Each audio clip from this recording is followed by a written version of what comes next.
This is the Unstarving Musician podcast. I'm your host, Robonzo.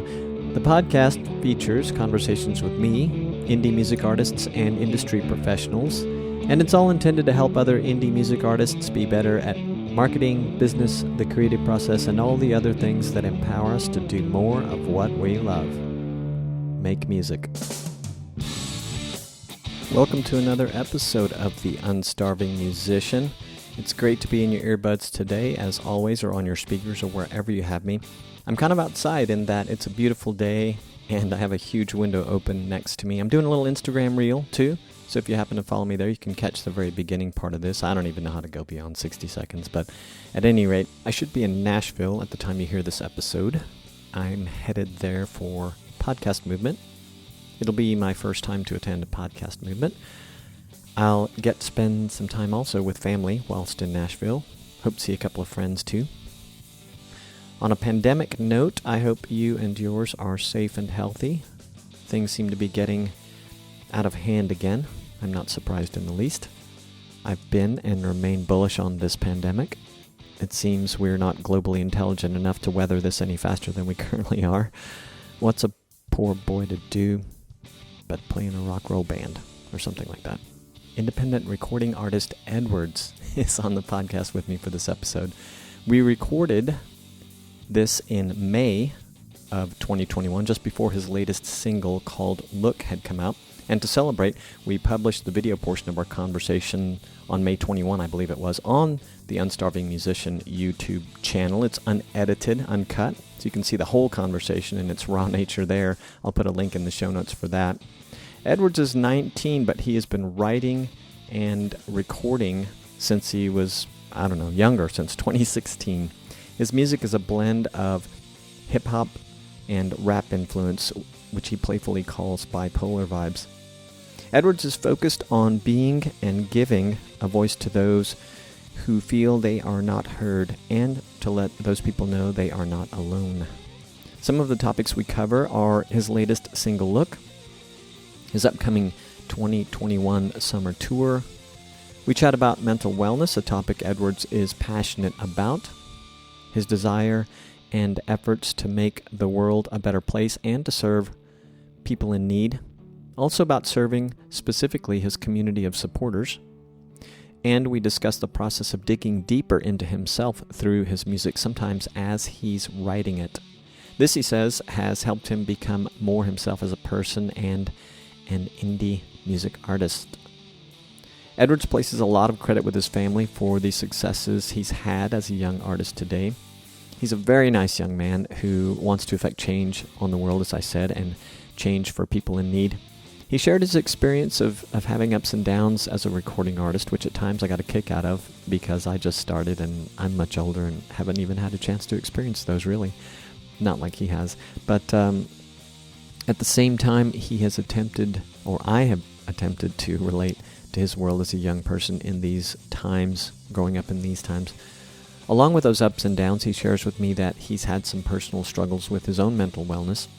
This type of well-being and struggle is of interest to me, one which I try to talk about on the podcast in hopes that the conversations will serve you and or someone you know. We're in this together, as Edwrds reminds us. It's okay not to be okay. With that, here is me and Edwrds. All right, let me ask it again. You have a new single coming out tomorrow, right? May 21st? Yes, correct. It's called Look, and cool.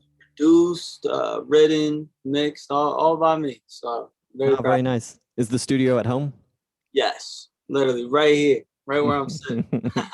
Very cool. Do you have other musicians on the recording with you? Not on this recording. On this recording, it is simply just me.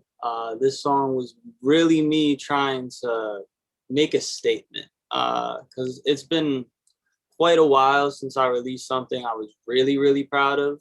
I feel like as an artist, you kind of fall in and out of like, I'm really into this, I'm really doing good. And then there's times where you're like making stuff and you're like, all right, I'm still there, but there's periods of growth where you got to get through. I'm very excited. This one is just a big statement. And of course I had to call it Look, just, look right at me. It's time. And Yeah. That's cool. You know, the irony of listening to this from you is I'm much older than you are. I'm guessing you're in your early 20s? I am 19. 19. Okay. I knew you were right around 20. So I'm much older, but I just recorded my first or released my first single in January. So I haven't had an opportunity to go through that yet. What you just described. So, and you've been at it for well over 5 years now, right? Yes. I got into music simply out of just like a what if. I grew up dancing. I started at the age of 3 with that. And from that, I was like, I found my love for music. As much as I love dancing, I wanted to be the one that the people were playing. So then from that, I started getting into figuring out how to record. I took some classes with MMVS, Melissa Mulder Vocal Studio, where I learned production, singing, and then I also branched out through, thanks to the internet, I've been able to learn so much. And it's kind of helped that process speed up to now. Over the years, Edwrds has become something. And though I've been doing it for about 5 years, it's important that I'm transparent with not only you, but everybody else that Edwrds really started becoming something like probably within the past 2, 3 years, if I'm gonna be completely honest. Yeah. Okay. Why do you say that? I mean, like what was different before then?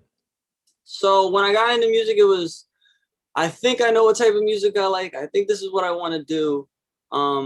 And I just got into it. I was just hungry to create something, put it out on SoundCloud, and just like see what I thought.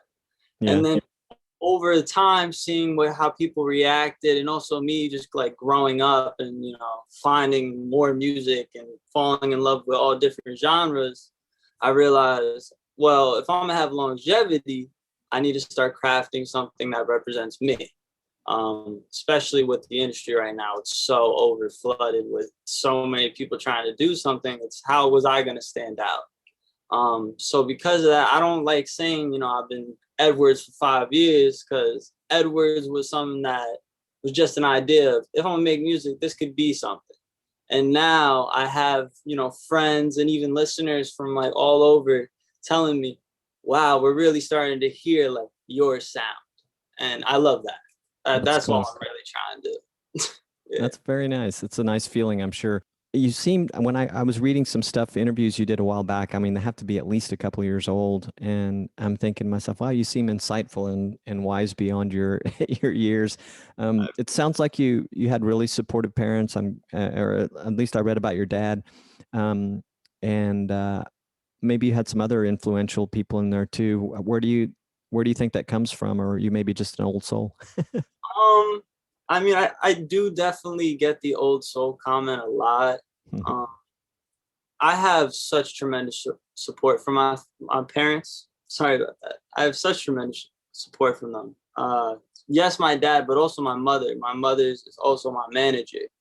Oh, cool. So it's, as we do have, struggles with the balance of, mom and manager.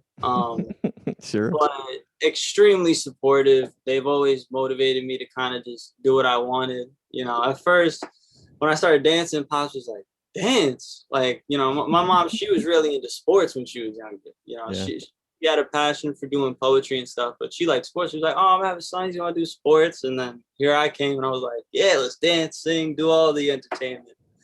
But yeah, I mean, they really motivated me to kind of just, if you have a dream, go do it. And I think that just mainly comes from them saying that to both me and my sister, they just wanted us to be happy. And I feel like is if you find what you're passionate about, it's a lot easier to, be happy. And they were just amazing help with that. For real. Yeah, that's cool. It's a blessing, if I may use that word. No, it definitely is a blessing. And, a lot of people, I feel like, take that for granted, because I have, friends and, I've seen what it's like. I've seen people in there, and I don't know how I would have turned out if I didn't have my parents. So, shouts out mom and dad. Y'all are great. Yeah, I was thinking about this just minutes before well, probably before we had a text exchange, you asked me, "Hey, are we doing this or not?" um, so for those that are watching, I'm gonna actually put this video on YouTube by tomorrow in celebration of your release. The podcast episode will be a while later, but I was thinking about this whole thing with your parents being real supportive, and I've always had this in my head.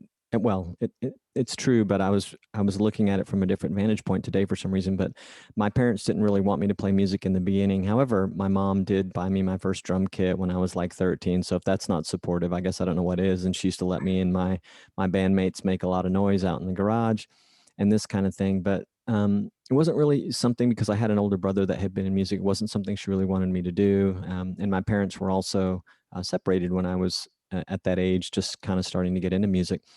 But, used to, in my head, I would think, my parents, when I hear or read something like this about you, that your parents have been so supportive, instantly the reflex is like, oh, mine weren't. But I've never said that. But actually what I realize is that, my parents just weren't really in a place to, I guess, believe in my, having a life doing that. So I always, for any shortcomings I think I might have had in my childhood or my parents, whatever, I try and cut them some slack and cut myself some slack. But I loved more hearing about your story with your parents, or about that part of it, because it's clear from the work that you put out that you're just super motivated. It sounds like you have support. You're very learned already, with the whole recording thing. I love that have done the classes. I gathered from your gal pal at I Have Publicity that mental wellness is one of your passions. And I was thinking that a little telltale sign was this, I call it self-genreification. I don't, in the same piece I read, you can't be put into a genre, but I'll call it self-genreification of bipolar vibes. And I don't know when you said that about your own music, but can you talk a little bit about your interest in mental wellness for others? And I have read some things. I didn't really know. I don't know much about your story, but I did read an interview with you. I don't recall when it took place, that you had some times where it was really a challenge for you, but it sounds like things are going great now. Do you mind talking about that for listeners?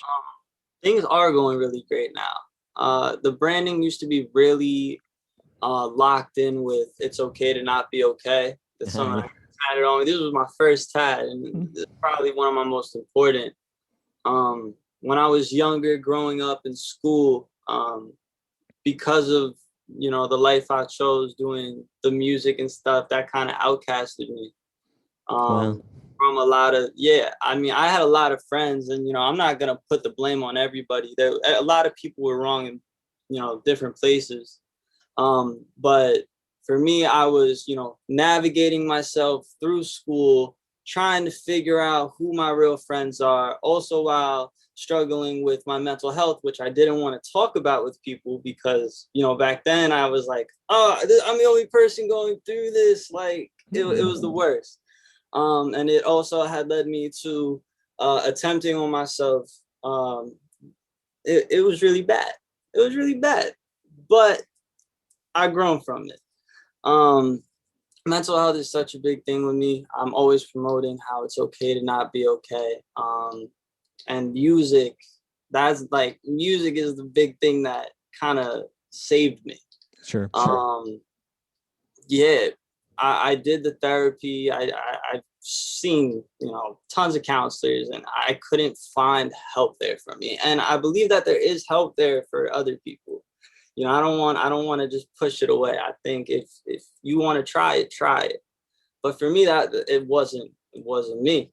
So for me, how I was getting my feelings out was coming in my room, sitting here all through the night, and just talking to that microphone. And from doing that, not only was I learning more about writing and learning how to write better, but I was also learning more about myself. Because sometimes, I would say something or write something, and I would just be like, okay, why did I say that? Let's dig a little deeper.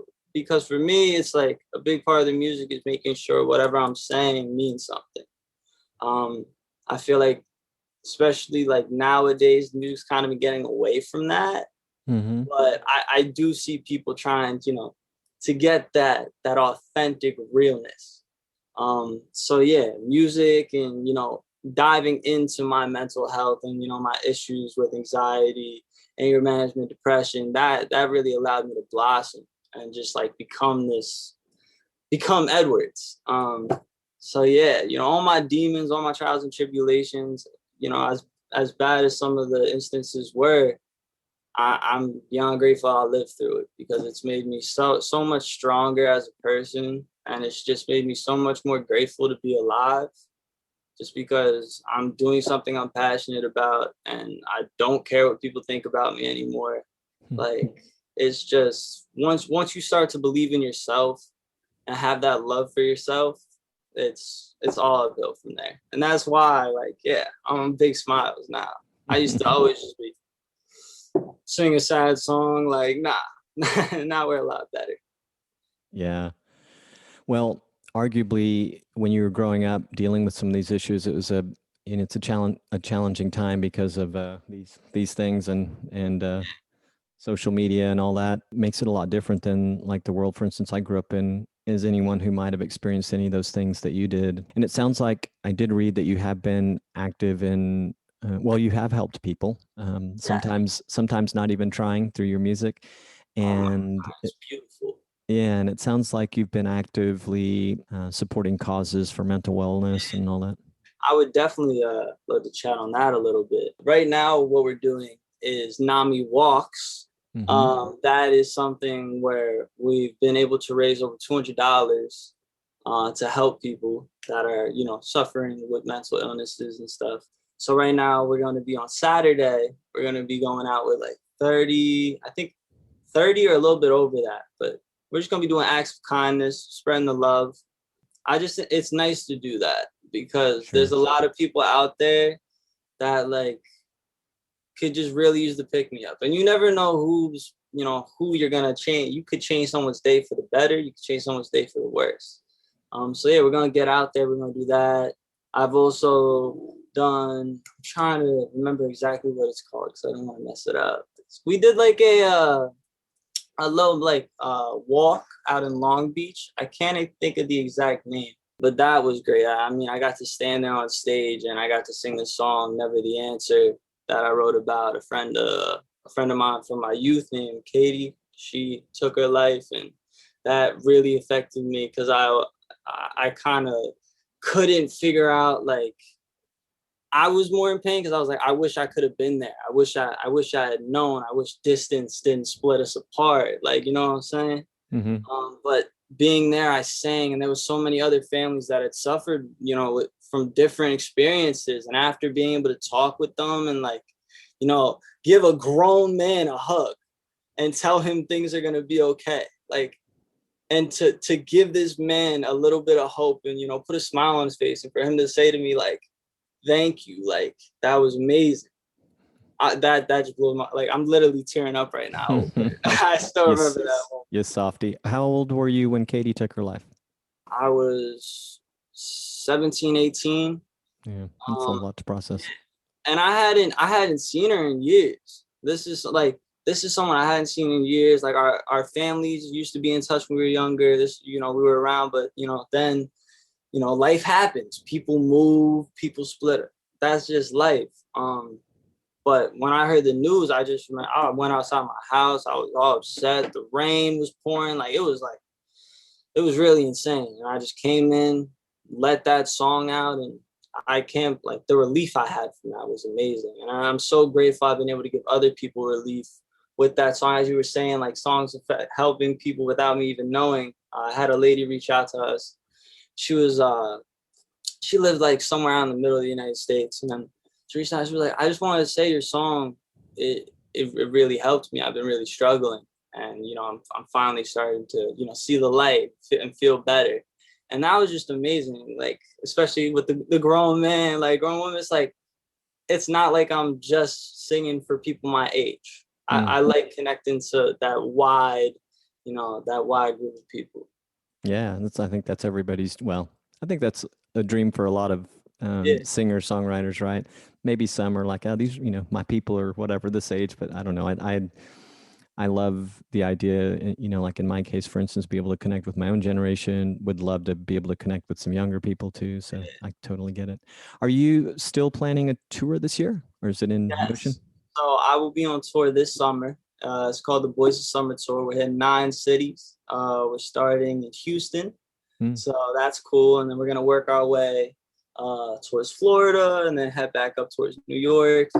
But we're doing 9 different cities. I can't wait. One of the supporting acts. So that's going to be fun. And then also while we're doing that, we're going to be trying to do other shows, not during that tour, but around that tour, because I just miss performing so much. You know, it's great making music. The creation process is definitely one of my favorite parts.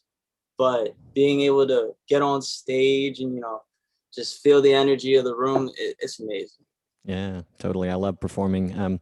It's been obviously a time off and a time to think about the type of performing that I want to do. But I imagine for you, just kind of getting all this new stuff out, and you have toured before as well, and how's this one gonna compare to what you've done in the past?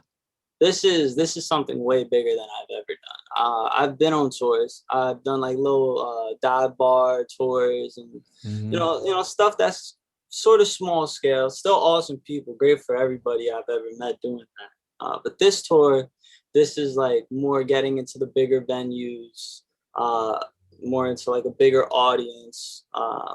So yeah, I'm gonna be able to tap in to a lot of different people, and if I take advantage of it and I do everything right this summer, I should see significant growth. That's cool. So I'm extremely excited. This is cool. I'm gonna be doing meet and greets at this one compared to the other ones. Like people are actually gonna be coming up, taking photos. I'm doing a small talk. So basically, certain people with their ticket, they could choose me, and then before the show, they get to come hang out with me. We get to talk, do a little like actual conversation rather than just a photo. So yeah, I'm extremely excited. It's the biggest thing I've done, and I have brought the best music I got right now. I've been working hours and hours with my dancers. We've been choreographing the best like pieces for these songs. It's gonna be awesome. Oh, that's nice. Are you the choreographer for the whole thing? Not for the whole thing. A lot of it's really been my sister. Actually, Oh, nice. she's gonna be on tour with me. I think it's awesome to keep it within the family as much as you can. Especially my Yeah. sister's so talented, and she's always been a helping hand growing up. So yeah, she's been helping a lot with the choreography. We also had this girl named Kate McQuaid. She did choreography for one of the songs. So yeah, a lot of helping hands, and it's just a great performance. And I can't wait for this summer. It's going to be a lot of tests, but I'm excited. When you say if I do everything right, I should see some growth. What does doing everything right mean to you for this one? Just not overthinking it. I feel like often when I get on stage, I put a lot of pressure on myself to like put on the best performance. And I feel like that's good. It's good motivation. But I feel like the beauty in things and where I see the most benefit is when I'm just in the moment. I'm there. I'm grateful for everything that's happening. A lot of times sometimes we'll be like, sound checks this time. Oh no, now it's 2 hours later, and now I'm frustrated because it ain't happening. I promised myself for this tour, I will not get frustrated. I will not let anything ruin my vibe. I'm waking up every day, starting a little meditation with my videographer. Like, we're gonna be good. Everything's gonna be great. You just reminded me of, I don't know if you heard this story probably, but when Prince performed the Super Bowl, they were kind of worried about telling him that it was probably going to be, or that it had started raining and he hadn't gone on yet. And he just smiled and said to them, "Can you make it rain harder?" And it did, I think. That's awesome. No, I haven't heard that. That's Yeah. really Yeah. If you haven't seen that performance lately, check it out. It's pretty inspirational. And to like know that he was thinking that in his head. So yeah, make it that's rain cool. harder. That's awesome. That sounds like kind of the attitude that you're taking. That's exactly what I'm trying to do. Exactly. Yep. Hey, so you said something else I thought was cool that I'm just personally curious about.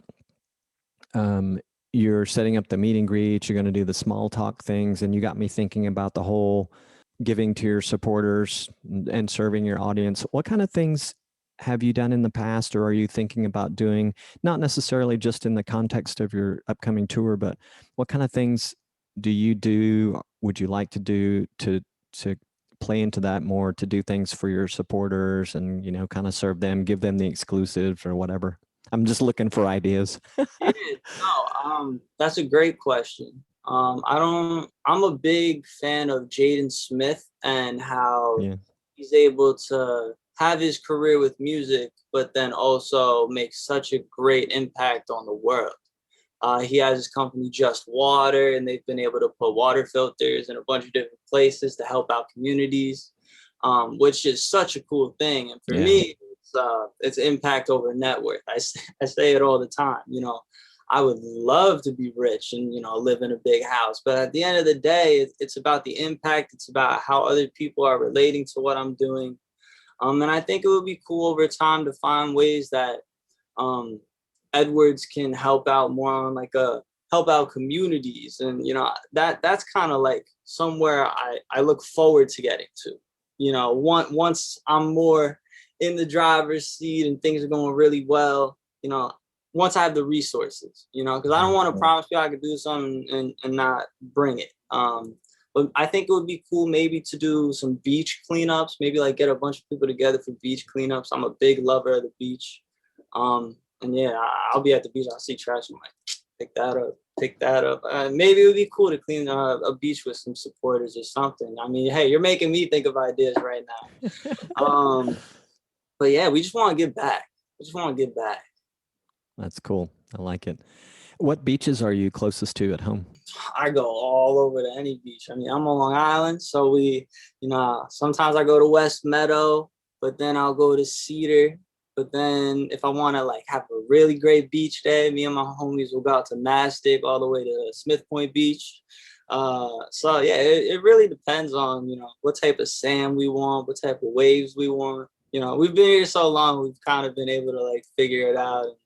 Nice. I love the beach. There's nothing like just sitting on the beach, listening to music and forgetting all the responsibilities you have to do. Is there surfing out there where you are? There's a little bit of surfing. There's not a lot of waves. I mean, like you'll see when it gets like the storms and stuff. If you go to the beach, you see all the surfers running out to the beach and trying to surf. Yeah. But there's not like big surfing over here. Yeah. Yeah, I'm unfamiliar. I haven't really visited the area. I asked about the beach because I don't know if you caught it. I live in Panama and I'm in a beach community. And when you mentioned the whole trash pickup thing, so the pandemic's been kind of had an impact on that. Not a good one, just because there's not the usual services here where we are to the extent that they were there, and they're starting to come back. And the Panamanian culture, and I don't mean to dog them, but they're not as aware or concerned with litter as like I was used to seeing and you're used to seeing in the US. And I think, you know, a lot of times, you know, people will be quick to say that, oh, they don't care. But I remember a time when I was young and there were campaigns. When I was really little, there was a long campaign for, you know, not littering. And then when I got a little older, Stevie Ray Vaughan had this big commercial on called "Don't Mess with Texas," and it was all about not littering. And those were there because publicly, you know, you know, governments kind of realized that they needed to lift awareness, and that just hasn't happened here. But yeah, sadly, I've become a little bit. I wouldn't say immune. I still see it a lot and all the time, and I'm like, man, that used to just like rip at me when I'd see anything like that on the beach, but just not there. But I'm optimistic that all that's about to come back real soon. I think it's gonna come back. I feel like a lot of people look at the world and like they'll see the news and they're like, all right, well, these are the problems like we're dealing with right now. But like, nah, as you said, we used to have all these campaigns like pick up the trash, don't mess with this. They were doing it, but you know, people are still going to continue to litter. So now they stop doing it. You're going to see more litter. Yeah. And then once we get it back, hopefully people start picking up more trash. I mean, like me and my buddy, you know, I'm not like a full-time artist. I work little side jobs on the side. Something I also like to be transparent about. I'm not faking that I'm like just a rapper, makes music and stuff. Nah, I'm just a normal who makes music and has side jobs. Me and my buddy Mike, he's another music artist, great guy. Me and him, we clean parking lots at night. We walk around parking lots, pick up the trash before the sweepers get there for his stepdad. And yeah, doing that, like, I'm just all about trying to make the world a better place. Like, most people wouldn't want to walk around a parking lot 1 to 4 in the morning and pick up trash, but I have great time. I bet you it's a cool time to reflect. It's a unique time of the day, right? Lots of mental thoughts. Lot going on this day. So how long have you been? I'm gonna kind of switch back to the beginning of my list here of things I wanted to ask about. But how long have you been involved with the nice people at the IF Publicity, and how did you get hooked up with them? They're so great. I recently started working with them.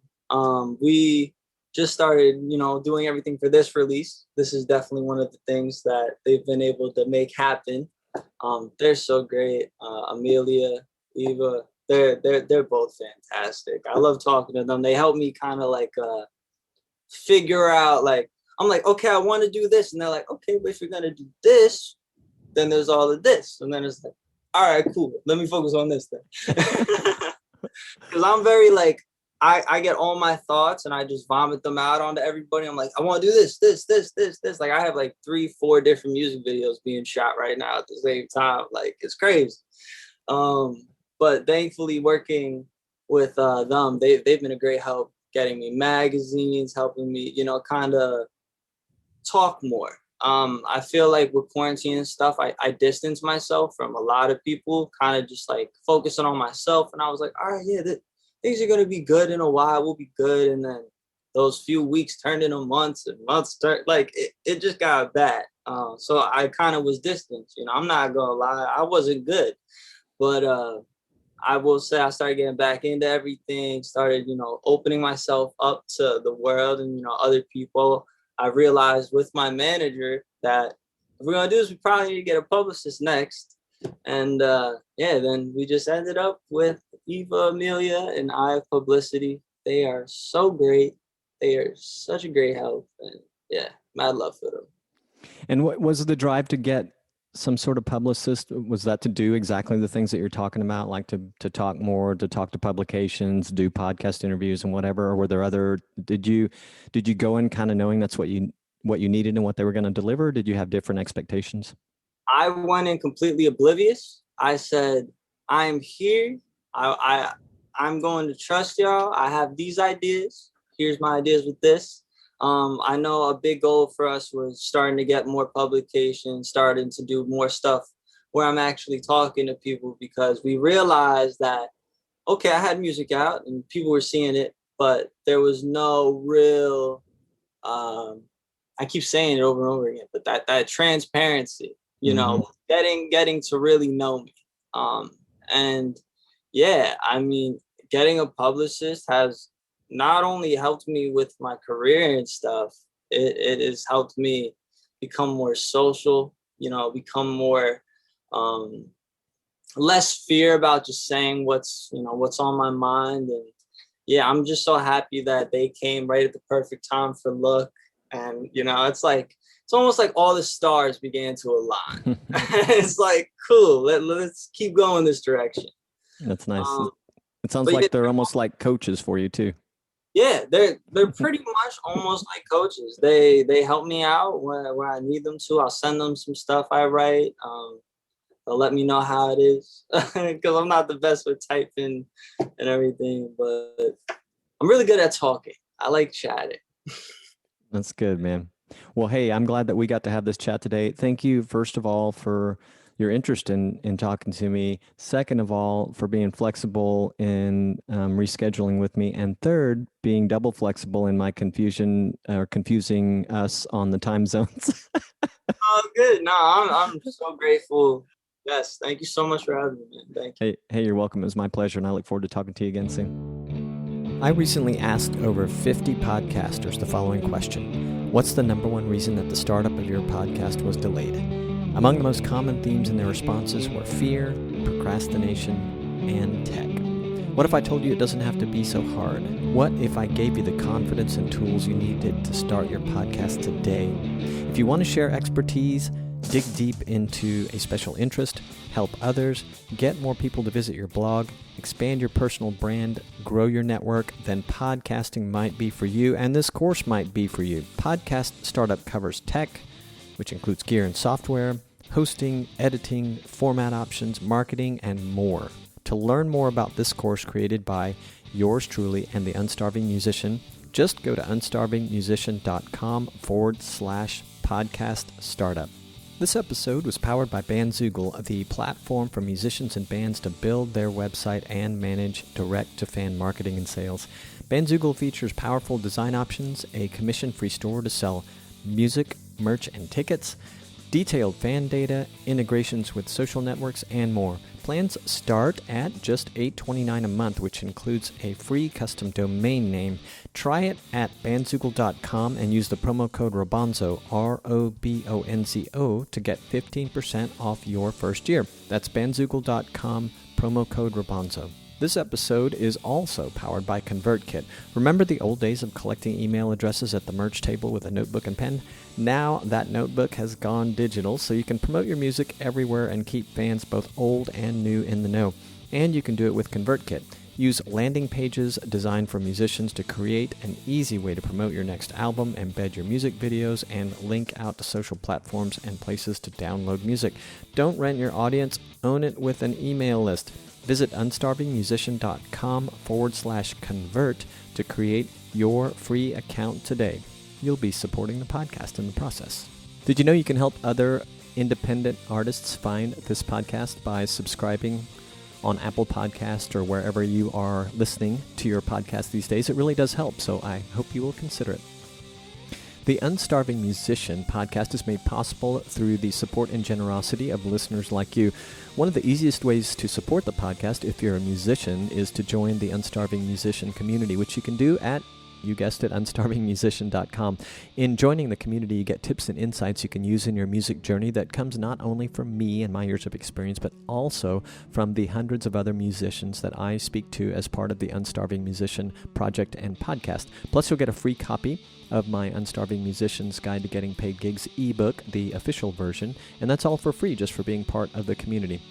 You can learn about other ways of offering support by visiting the Unstarving Musician crowd sponsor page at unstarvingmusician.com/crowd sponsor. And if you have feedback, please go to unstarvingmusician.com to get all my contact info. You can text me, call me, email me, leave a voice message right there on that page. Just go down to the bottom of the page and you'll find everything you need to know. I really would love to hear any of your comments, suggestions, questions, whatever you've got. And you can find links to just about everything talked about in this episode at unstarvingmusician.com/podcast. All right, I'm peacing out. Thank you for listening and sharing with your musician friends and fellow indie music fans. Peace, gratitude, and a whole lot of love.